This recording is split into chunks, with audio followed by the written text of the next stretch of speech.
Svolítið, þá þetta bara bikarvikan að fara að hefjast. Hvernig stemmingin eiginlega í liðinu fyrir leikinn? Hún ótrúlega góð. Ég bara ógeðslega spennt fyrir þessu og allar stelpurnar líka. Þetta verður bara ótrúlega skemmtilegt. Eru allir heilir og bara reddi í verkefninu? Já, allir reddi. Njarðvík náttúrulega var í botninum í fyrra og fór alla leið í fjarlalega og jafnvel og í úrslitin. Það svona inn í hausnum á ykkur líkunum? Björk Gunnars sem náttúrulega var í Njarðvík í fyrra, hún aðeins búin að peppa ykkur út í verkefninu?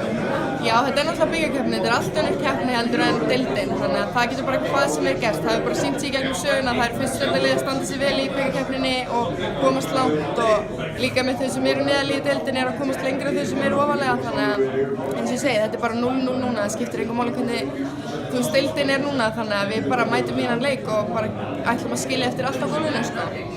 Eru þið búin að undirbúa eitthvað sérstaklega fyrir Stjörnuna, eitthvað sérstakt gameplan með við að vona einhverjum óvæntum leikkerfum eða eitthvað svoleiðis?